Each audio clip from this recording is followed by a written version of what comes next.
Ah, wow. The things that I thought I knew, but after speaking with you, you've really opened my eyes to how to leverage this. And like right now on my posts, I try to at least make one or two posts per day on Instagram, threads, but this is through manual. Still doing this manually mostly. And it's time consuming. And I don't want to have to do that every day. But I also recognize you don't, you will not get that engagement. And I want to have this succeed with as putting 100% of my effort into this. Welcome to AI and Marketing Unpacked, where we simplify AI for impactful marketing. I'm your host, Mike Alden, here to guide you through the world of artificial intelligence and its transformative impact on marketing strategies. Each episode will break down AI concepts into manageable insights and explore practical applications that can supercharge your marketing efforts. Whether you're an experienced marketer or just starting to explore the potential of AI, this podcast will equip you with the knowledge and tools you need to succeed. So tune in and let's unlock the power of AI together. Greetings, program. Welcome back to AI and Marketing Unpacked, where I selfishly use this time to pick the brains of experts at keeping up with and integrating or layering artificial intelligence into social media, content, advertising, search, and other areas of digital marketing. Oh, and you get to learn too. Subscribe to be sure to prepare yourself and your brand for this AI revolution and come out ahead. But wait, welcome to a special edition of AI Marketing Unpacked. Today, we're doing something a little different. Instead of our usual interview format, we're conducting a live consulting session, an AI makeover with a creative entrepreneur who's already using AI in some fascinating ways. Our guest today is Matthew Spiller, also known as Vibe Proxies 954 in the Magic the Gathering community. Matthew's been leveraging AI to enhance his content creation and streamline his business processes for his Magic the Gathering related products. And that's a collectible card game that I too have been playing since the mid 90s. And I'm excited to geek out just a little bit. But in this session, we're going to explore how Matthew's currently using AI, identify areas for improvement, and brainstorm new strategies to take his business to the next level. Whether you're a content creator, a game enthusiast, or just curious about practical AI applications in niche markets, this episode is going to be packed with insights you won't want to miss. So let's dive in and unpack the AI powered world of Magic the Gathering content creation. Hey, Matthew, welcome to the show. Hi, Mike. Great to be here. And thank you once again for this opportunity to meet with you. My pleasure. I hope this is going to be beneficial to both of us, but mostly you. So I'd love if you could start off by just kind of walking us through your current content creation process, for instance, and how specifically maybe you're already trying to find some ways to use AI when creating Magic the Gathering cards and not the cards themselves, right? But the products and everything associated with the cards. Yes. Well, actually, part of the creation process is with image generation. So I specifically deal in the field of token and proxies, which in certain circumstances is allowed by the IP holder, Wizards of the Coast, for distribution. Now, tokens specifically, as long as they're not using protected designs, you consumers of those can purchase them from content creators like myself and others. So specifically, I have started a different lines of token designs using AI for the image generation process. So that's the foundation now for my online store. Get my I've been able to have instead of obviously I'm trying to minimize my costs by designing my own cards. So now I have that. Gotten great feedback from Hmm. the player base. So now I'm preparing to open up a shop. Now, the area where I would love to learn more on how to leverage is actually more on the business side, processing, handling orders, marketing, not just to create generic posts, but in the different avenues like Instagram, have the appropriate image based marketing message versus threads where I want that tool to help on a weekly basis create engaging posts to bring up discussion. And then as a sales funnel, hey, we see you also like magic. Do you like some tokens? So create those dynamic opportunities, obviously for a small business owner like myself. And then one concern is proper customer management. My time is limited. So if there's certain key indicators, such as, oh, customer didn't get anything, have the tools be able to quickly notify me, or if there's order and inventory management. Like obviously in no software, there's certain softwares that can do that, but I want to make sure everything's integrated so that I'm always on top of, do I need to print more? What is the trending product? Do I have to get certain designs more for this? And those are some of the top three areas of concern for myself. Very cool. So for those of you listening, just a little bit of of context. Magic the Mm, Gathering, it's a collectible card game. It's been around for decades. And one of the things that player aficionados really appreciate is the fact that every unique card has its own unique art, designs that are on it that all kinds of different artists. So there's all kinds of different designs are part of those cards, and you're creating versions of those electronically, if I'm understanding you correctly, using AI. yes. So currently, I have a Ko-Fi, which is allowing me to distribute the digital images of those cards for self print. But with the Etsy shop, I'm opening myself up to having a physical product. And to help provide context for the viewers, I have an example. One, this is from my own designs.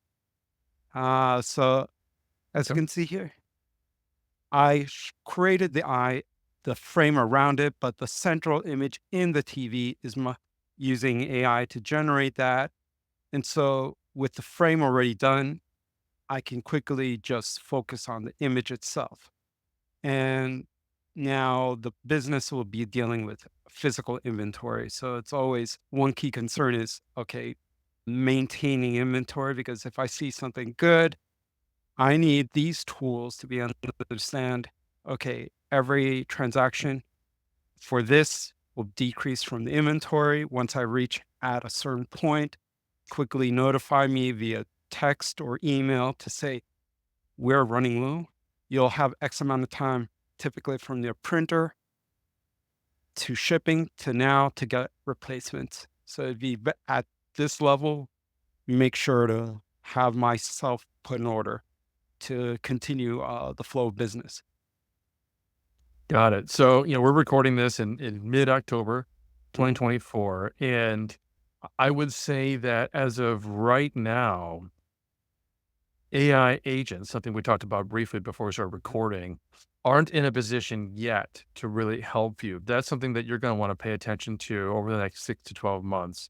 Mm, Today, the e-commerce software that you're using out of the box, so to speak, whether it's Etsy or maybe those of you listening, like myself, might have a WordPress shop with a WooCommerce e-commerce plugin there.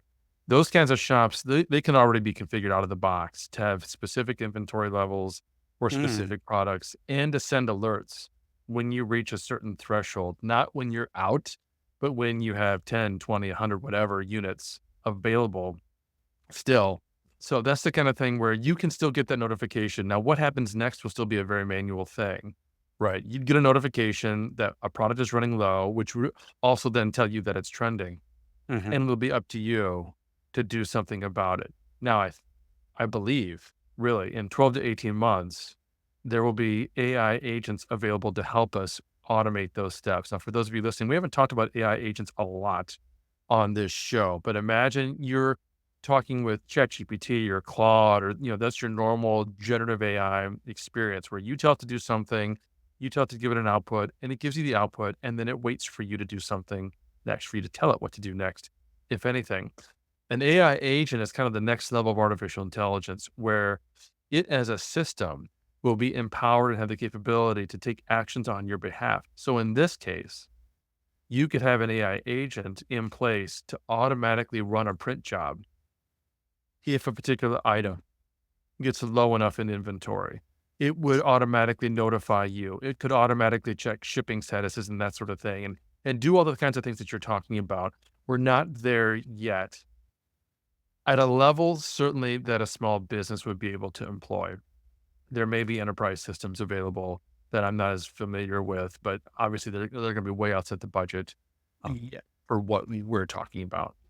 because the closest I've seen is like a Salesforce Einstein Right. that has certain capabilities of account management, contacts within the Salesforce environment.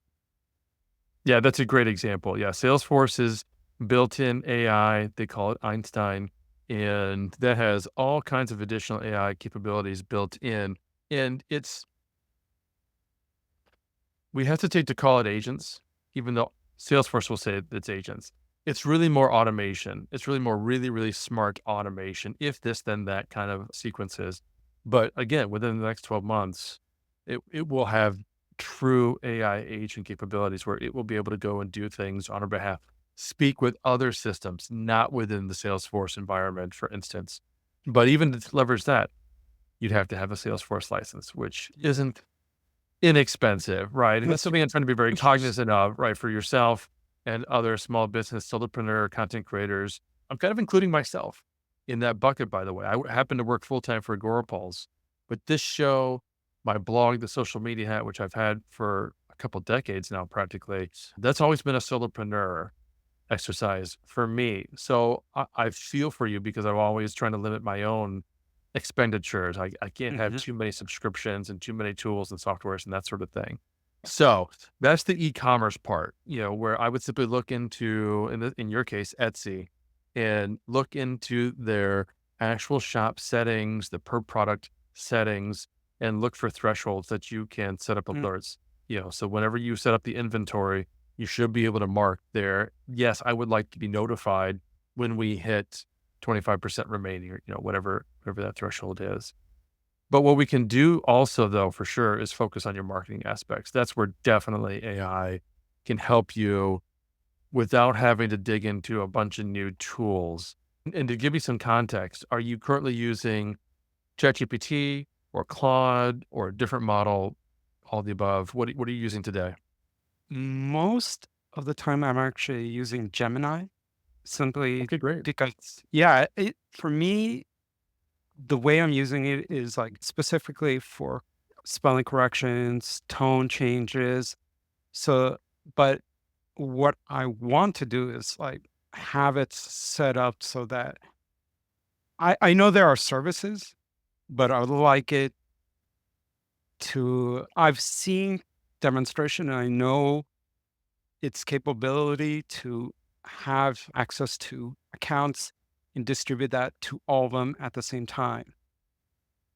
Rather than through a service, I'm trying to minimize any costs and seeing if like maybe a ChatGPT, I think I've account for that also, uh, to make specific content and then have that maybe definitely post it or at least make sure it's all pre-planned for the rest of the week.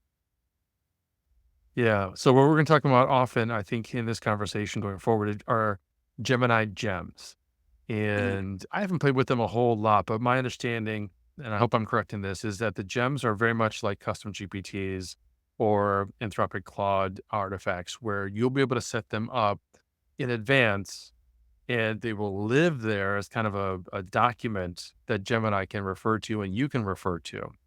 And I say that because if you're going to create marketing collateral for yourself, there's some key aspects that you're going to want to determine in advance and then make sure that AI has available to it. Folks familiar with the show know I use Magi, which is really a wrapper that allows me to use Gemini or Claude or ChatGPT or Llama or Grok from the same chat, which is pretty awesome. And I don't have to pay all the other tools $20 a month. I just pay Magi $20 a month. And with the Magi, it has its version of all these things that we're talking about. Its version of the custom GPT or the gem is called a persona. So I'll just talk about gems. But those of you listening know that when I say gems, if you're using OpenAI's ChatGPT, that would be a custom GPT. If you're using Claude, it'd be an artifact and so on. So the first thing you're going to do is have a conversation with Gemini about your target audience. And you're going to want to tell it, hey, Gemini, what we're going to work on today is a target ICP or a persona for the business. I'm assuming you haven't really done an exercise like that before. Is that right, Matthew? Not for this. I've done Okay, some perfect. similar projects through Scholastic and Mhm. work training.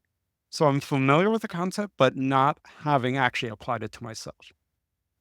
Great, perfect. So that's where we're going to start because we want to make sure that going forward, any marketing collateral we create is with that target audience in mind. And in fact, we're also going to want to make sure that anything else that we do for the business, any product development, any strategy that you might want to take, it's going to be super helpful for the AI to understand who your target audience is.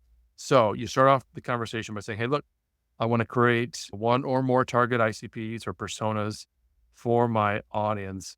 And then the real key there is you tell the AI, you tell Gemini, ask me questions. Ask me questions about my business so that we can develop this. So you've told it what you want to accomplish and you've given it the freedom to ask you what it needs to know to help you develop a really, really great target audience for your business. And then it's going to give you a questionnaire. It's going to say, all right, what's your business name? What's your website? And, or, any other kind of URL that you can plug in there. That'll help give it a lot of background information. It'll ask you about your products. It'll start to talk to you about what we call firmographic details about your target audience. What are they struggling with? What are their pain points? What are their goals? What are their aspirations? How are you solving for all of those things? How are you helping them? And at the Mm. end, you'll end up having a really, really crystal clear idea of who you're actually talking to.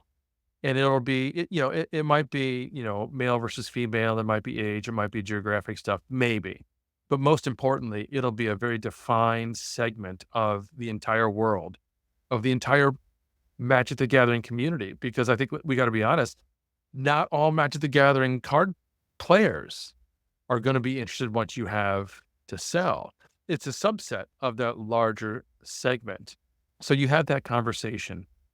And at the end, what Mhm. you want Gemini to do for you, and this is like your last prompt, is say, okay, great. Take everything that we've just decided and discussed and turn that into a custom prompt for me or a custom gem. That's what we're going to call it. We're a Gemini gem. And it will then print out for you a couple of pages of information about all the details that it would need to know about that audience, age, sex, gender, all that kind of stuff. Sure, if it applies, but the other things like how else would you describe that audience? What are their buying tendencies? What are their budget? Are they affluent? Are they looking for good deals? I mean, these are the kinds of things we really need to know when we're creating marketing messaging. And that last one's a really important point, right? Where let's think about Apple as a company, their Mhm. marketing versus the dollar store's marketing.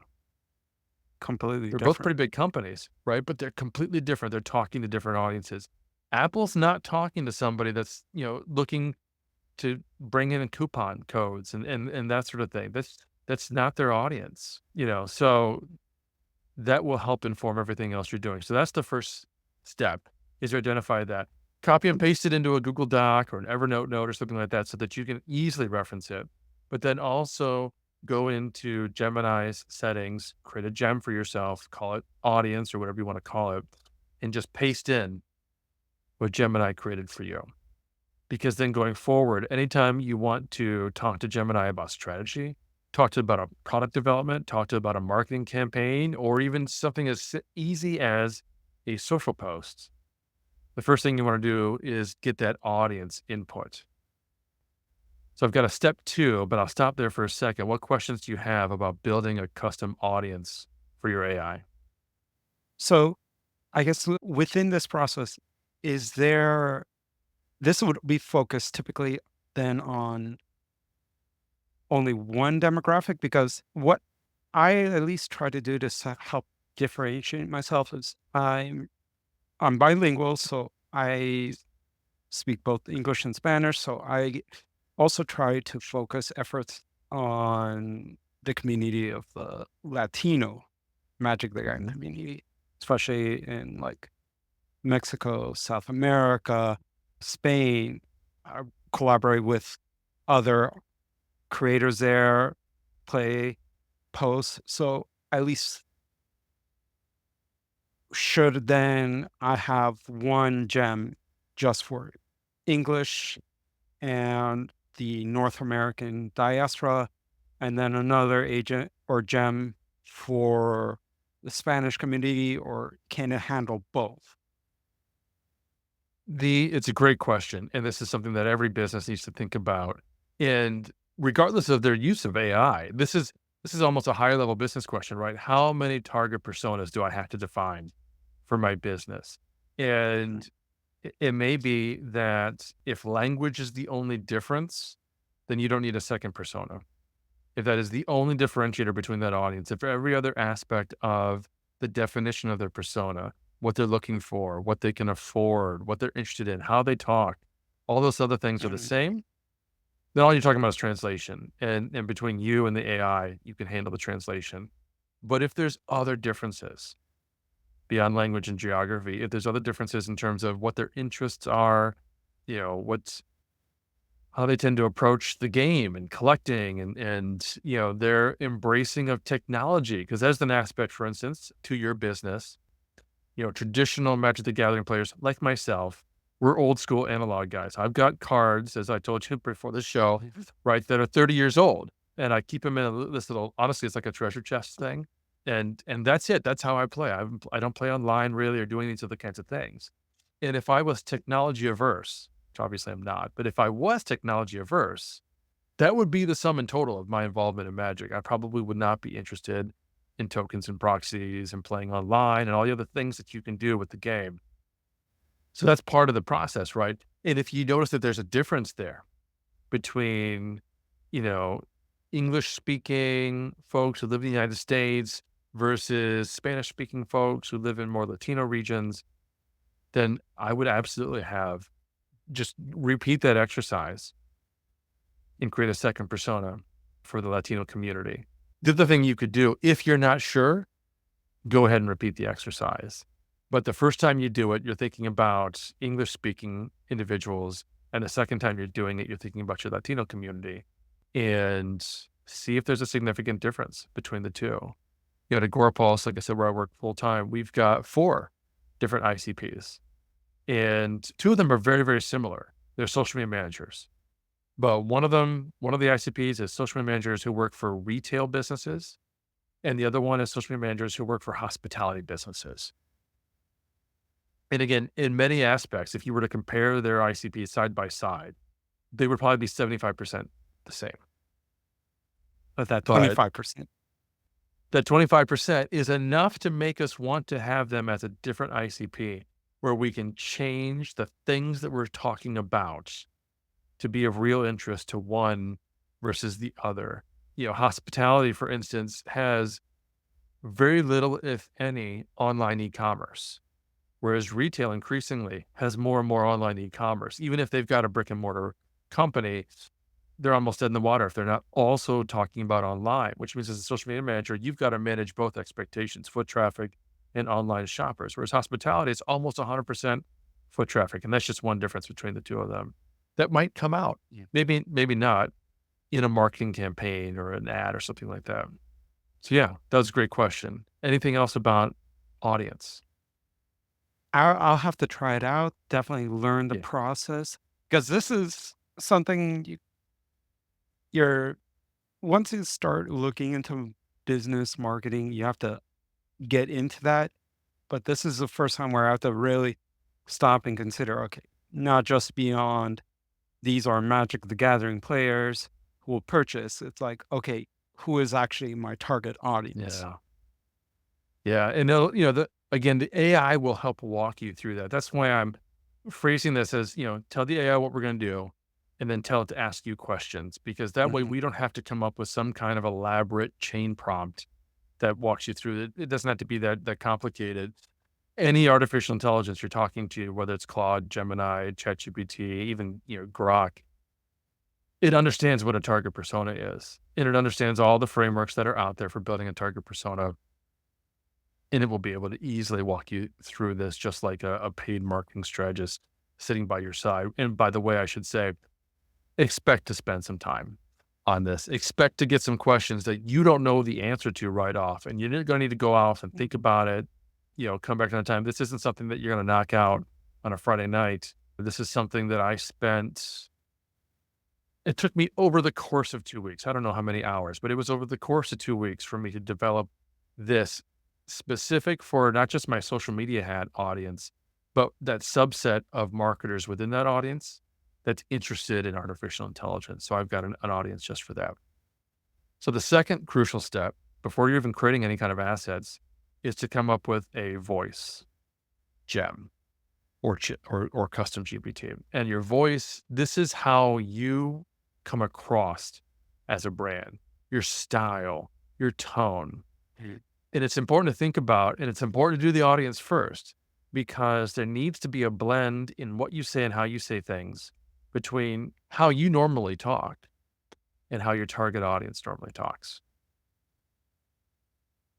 You're going to want to be able to use some of the words and phrases and maybe even intonations that they use. And this is why, to go back to your last question, it might actually be a great idea to have two ICPs because, Latino people may communicate very differently, or at least differently enough, right? Versus English speaking, native English speakers in how you want to then change the tone, the style, and that kind of thing. In other words, you might have a social post that you want to share in both languages, which you can do pretty easily, right? And the Spanish one might not be a word for word translation of the English one because it might come across differently. One example is whenever I use translation software, one thing I can know, or at least easily see when someone uses a translation is tarjeta and carta. Carta, they're both technically referring similar words depending on the use, but tarjeta would be referring to card, as in playing card. But whenever I use translation or see posts in the Magic the Gathering community using carta, I knew it refers typically to letter.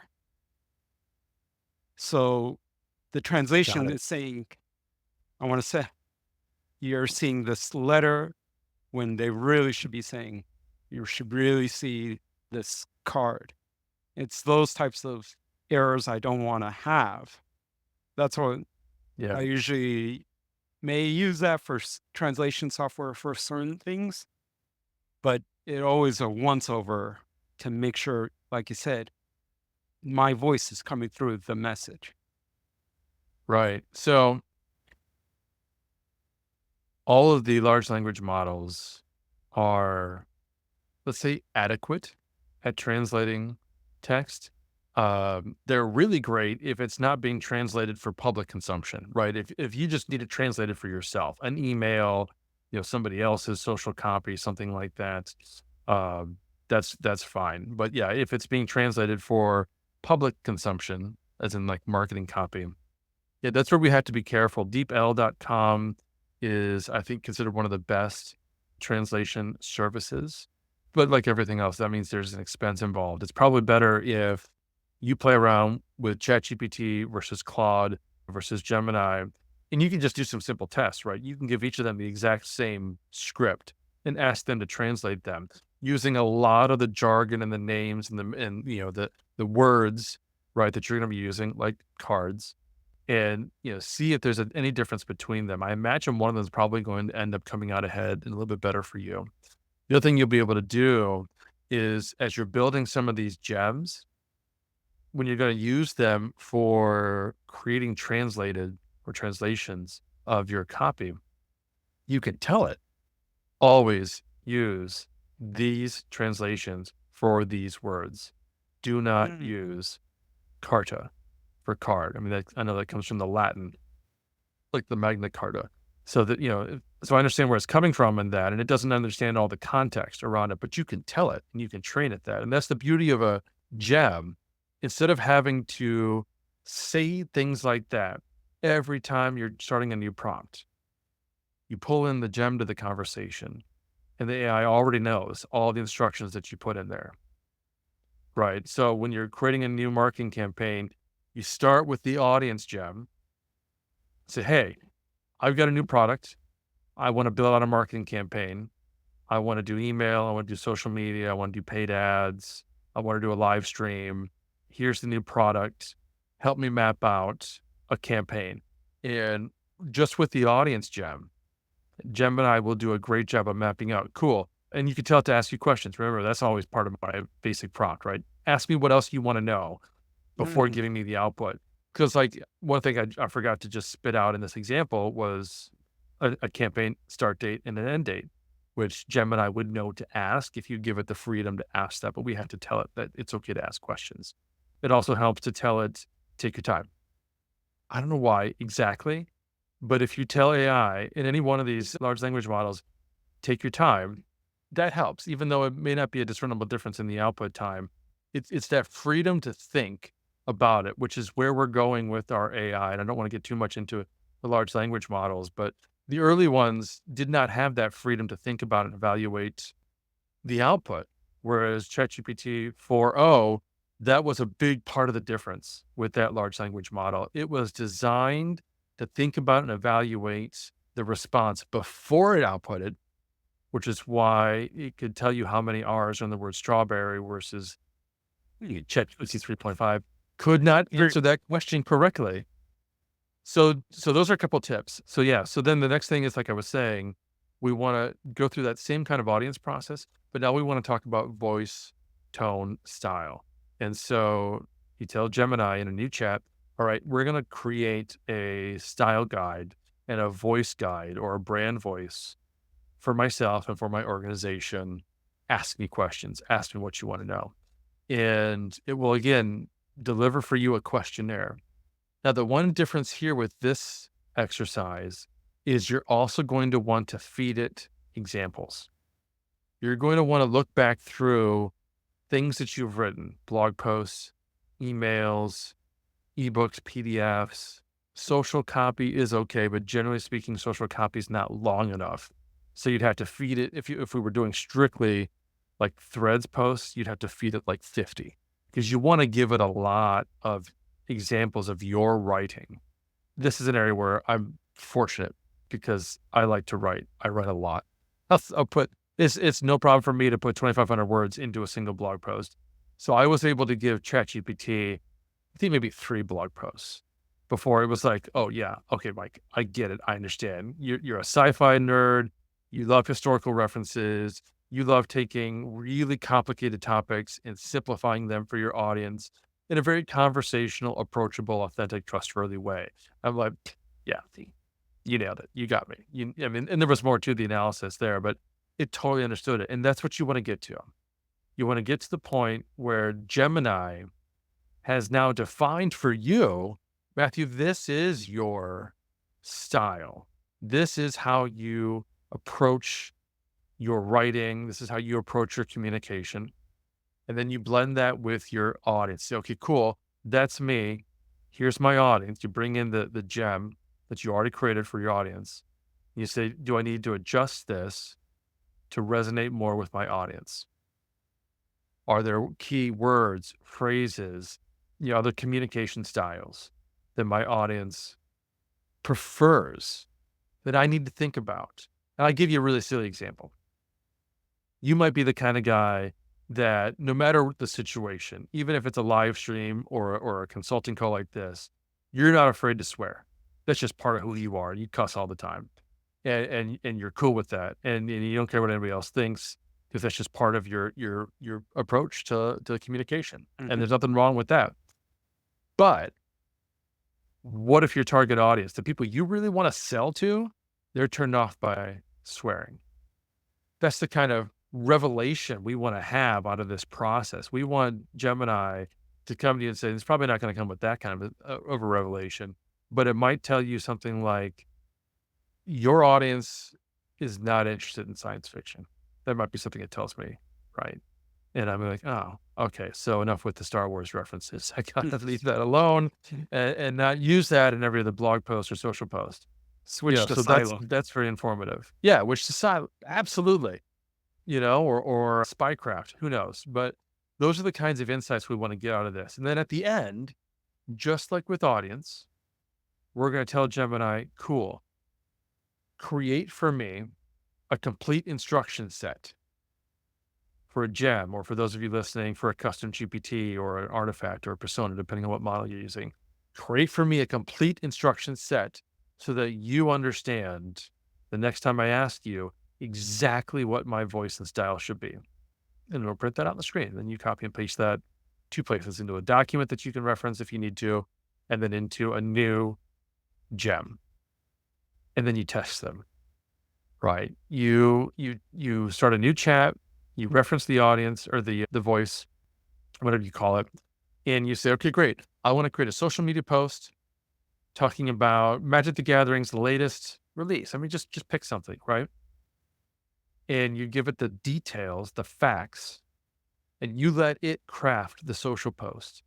And then you read it and you're like, okay, yeah, that kind of sounds like me. That sounds like something I would write if I knew what to write for a social post, right? Because Yeah. that's it's relieving us as the business owner who isn't a marketer of having to know how to create copy for marketing. This is where the real shortcut happens because, like I said, it will take you time to get here. So this is an investment of time. But then from that moment forward, everything else, just like the pharmaceutical companies who invest billions in the first pill, and then everything after that, it's super cheap to make. It's gonna be the same thing now with your marketing, right? So you decide, okay, cool. Now I need to come up with a marketing strategy for the business. And you start a new chat. And the first thing you do is bring in your audience. You say, cool, here's who I am. We're gonna build out a marketing strategy. There's all these social channels that I could be active on. I don't have time to be active on all of them. Help me prioritize my social media. Help me prioritize email or paid ads or what other channels you think I should be active on, and ask me questions so that we can develop this together. And now you're having a conversation with an artificial intelligence who knows exactly who you are and who you're trying to talk to. And this is where I think the tools, especially, are useful for small business owners like myself. I just want to prioritize my time between, like I said, prior to the recording, studying for my certification or content creation itself, rather than, you know, the other aspects. You're into marketing, I'm into creation, but we both understand time is very valuable. Right. So, and that's why this is almost a step three, right? Where you're going to use these newfound gems and these newfound, just documentation of who you're talking to and how you're going to talk to them to do the next thing, which is to create that marketing strategy. Because Gemini is familiar with all of today's social channels and all of today's marketing channels and mediums. And once you show it who your target audience is, it might tell you, you know what, ignore LinkedIn, ignore Facebook, focus on Threads and Instagram and YouTube. And already now you're going to be saving yourself time by not trying to be on every social platform all the time. You're going to focus your efforts on those 3 channels. And then you can drill down. Okay, well, let's talk about those 3 channels. What are we going to do specifically on those 3 channels? Let's come up with a high-level strategy and then outline the specific tactics. And again, at any step in the way, if you're not really familiar with what the next step is, all you have to do is ask Gemini, I want a marketing strategy. Help me understand how to go from here. What questions should I ask you? Ask me questions and have that conversation back and forth like a Mm. strategist. And at the end of the day, they'll come up with something like, you're going to spend time on Threads having conversations like I know you're doing. You're going to post twice a week to Instagram, these kinds of posts, and they'll walk you through what those might look like. And you're going to start, I think you're already doing live streaming, right? So you're already leveraging live stream. We're going to make sure that's going to YouTube and Twitch or wherever. and it'll help you map out how to repurpose all those things and make sure that you're doing as a solopreneur, as a small business owner, I typically recommend doing one major marketing motion and then getting as much mileage out of that motion as you can. Mm. So, as an example, we are right now doing my major marketing motion. Me personally, I do a podcast. I do interviews on the podcast, and then I publish those interviews once, maybe twice a week, depending on how far ahead I am. And then I take snippets and small video clips, 60-second clips, and those get to TikTok and Instagram Reels and Facebook Reels and YouTube Shorts and Pinterest and everywhere. And I'm using that to power my email marketing, everything else. It all stems from that one single marketing motion of the podcast. And so, for you, it might be your live stream, or again, in this kind of a brainstorming strategy session that you have with AI, you might talk about that. And it might say, you know what, based on what you've told me so far, you might want to do more audio content, or you might want to do more written plus visual content. That'll be part of the details, right? That come from that conversation. But then once you've got that in place, then it's just a matter of coming up with a schedule and executing the schedule for the marketing assets. And again, that's where the tool is going to come in so handy. You're going to decide how often you're going to post, what you're going to post about, where you're going to post it. And every time it's time to create the next post, and you can do this in batch, you're going to work with the AI to come up with ideas, topics, themes, questions. What would your audience be interested in and having you post about aside from new products, right? And and that's what the audience gem will help you do. That's kind of your strategy guy, right? Mhm. Then your voice guy is your actual copywriter. So anytime you actually want to create the copy, turn to voice. So in my case, what I'm doing is like I'm using Magi, and I will start a new chat with my audience persona selected. And usually I might use ChatGPT at this stage and say, I want to leverage this podcast interview that I was on with somebody else, right? They were interviewing me. So I was doing most of the talking in that interview. And I'm going to feed it the transcript, and I'm going to ask it to identify 5 or 10 themes or topics or really great points that I made. And it'll do that for me. And then I will switch gears to use Claude and my voice persona and say, cool, let's talk about that first theme where I talked about, how I got started in AI and how it's very recent, that sort of thing. I want you to pull from the transcript and turn that into a social media post. And now it's doing that with my voice. It's pulling from transcript information. So it's already pretty much my voice anyways. But it already knew the audience before, when it defined the strategy. And then when we get down into the actual copywriting, we use my voice. Does that make sense? Yes, and I can understand it now to have the focal point to provide the initial push. Like I said, start with a podcast, or in my case, popping into a stream for matches where it doesn't provide too much contextual information, but it's a focal point for access to a community. You're also being able to see, with streams, you see the cards, you'd be able to see myself playing with it. And then from that post, I'll have typically the host player will stream, post information about that stream. So there's access points for the gens. Hey, I'll be posting here. How can I help extend that? Not just on my posting, but any other things that I can't see in connection with that, I can use to help spread that influence. Right. So that's something that I would actually describe in that chat to Gemini. These are the streams that I'm doing right now. This is the engagement that I'm getting or the reactions that I'm getting. Help me analyze and think about, is this the best marketing motion for me? Is there something I should be doing differently or instead of or amplifying this? And how do we leverage this? If this is the thing that we're going to keep doing most of the time, how can we best leverage this? Knowing what you do about my audience and whatever else you're able to tell it, because it's going to ask you all kinds of questions once you open up that floodgate, right? That's going to ask you what social channels you're active on, what other marketing mediums you have. Like, do you have an email list? Do you have a website? Do you have a paid strategy? Do you have a paid budget?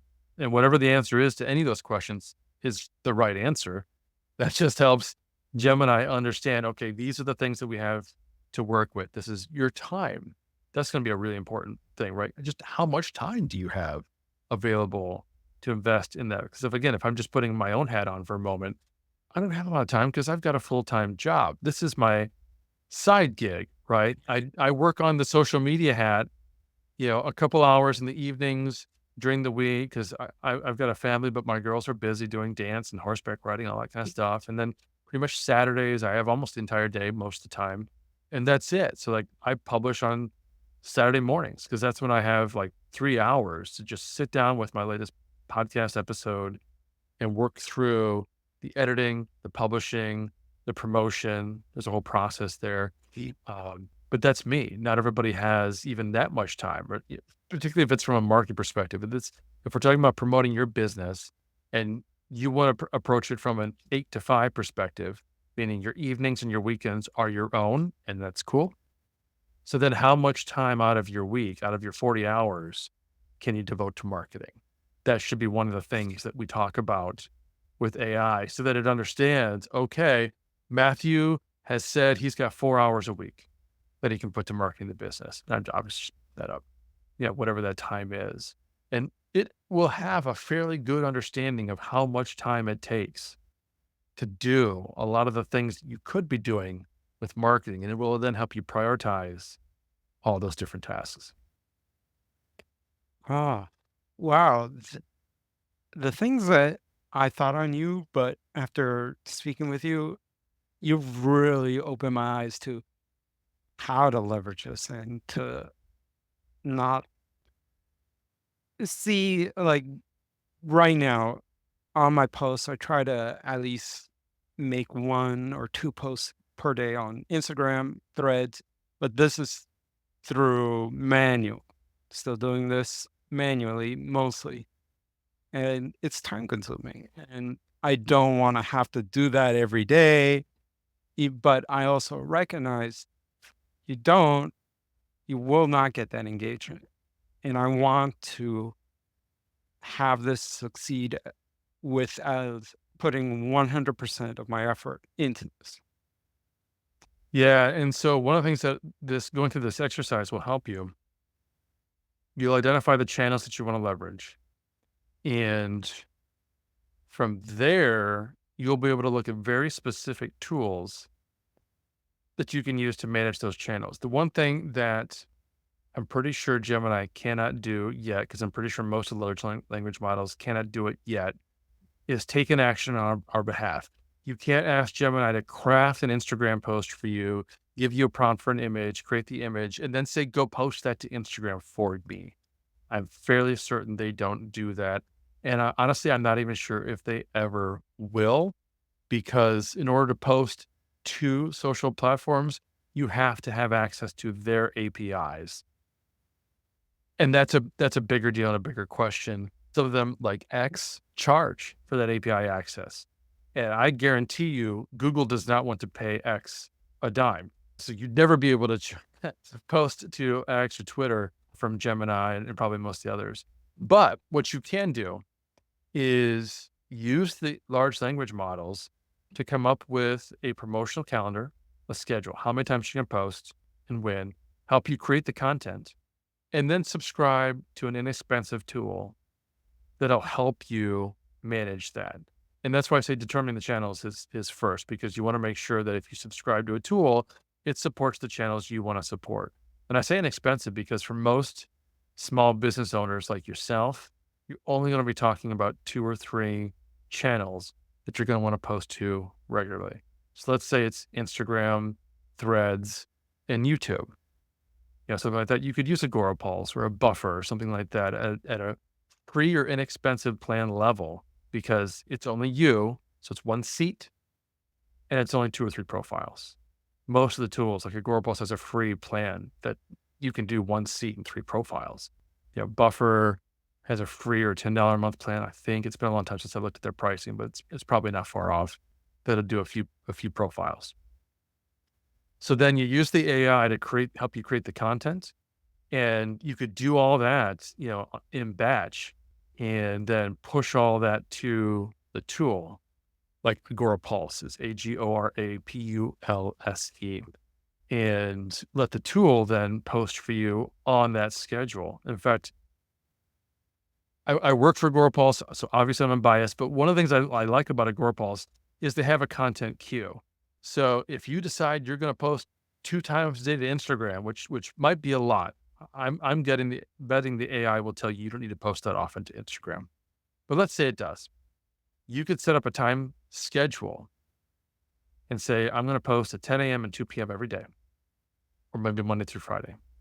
And it's going to create a bucket, a queue, where then you can just batch create the image and the captions and add them to the queue, and it will automatically post the next scheduled one for you. So you could knock out a month's worth of content in a weekend and be Yeah, in business. because I've yet to do it. I know I have to switch my Instagram to a business one because I Yeah, was looking that's true. to. I think it's similar to Agora Plus or Buffer, to just batch out what I was thinking. It was before really looking into AI. It was like what you're saying, a batch posting, so that at least stuff that I'm going to be promoting will always be promoted. And if I want to comment or there's some immediate news, I can always post on my own. But at least the daily post to get the appropriate engagement and keep into the community is achieved. Yeah, and then, with a tool like that, you'll be able to monitor and make sure you see and respond to any comments or questions or direct messages. And the beauty there is you're in one dashboard handling all of your scheduling, all of your monitoring, instead of having to go to each individual platform. And then you get reports too, which is a real benefit. We don't have really good reports with Threads. We don't have great reports with Instagram, or I mean, YouTube is great. YouTube has a dedicated app just for reporting.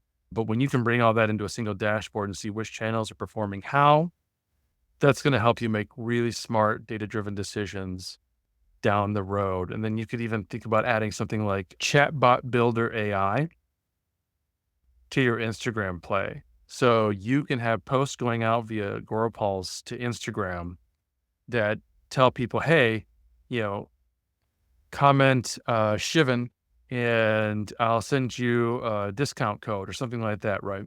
And the chatbot builder AI will be able to monitor those and have real-time conversations with your audience so that, again, you don't have to be there in the trenches having those kinds of conversations, driving the engagement. The AI chatbot will be able to do that. I did a whole episode with Kelly Mirabella about chatbot builder AI that was just mind blowing. So you have to go back and look into that. And for those of you listening, I'll put that in the show notes. But I hope that's been really helpful. I'm sure that was a lot. We've been talking for almost an hour. So, like I would tell any consulting client, by all means, if you've got questions, if you're thinking about this, you're trying to do one of these custom gems that we talked about, and like, where do I start or what do I do next? By all means, email me, reach out to me on any one of the channels. But Matthew, you've been amazing. And this has been, I think, such an interesting episode for folks who might want to know more about you and connect with you. Where can they go and learn about you? Sure. Thank you for anyone who visits. I think I'll put my link tree below. This the link tree dot slash vibe proxies 95 has all my social media. It has my deck profiles on Moxfield, and as soon as the Etsy is up, it will have that link also.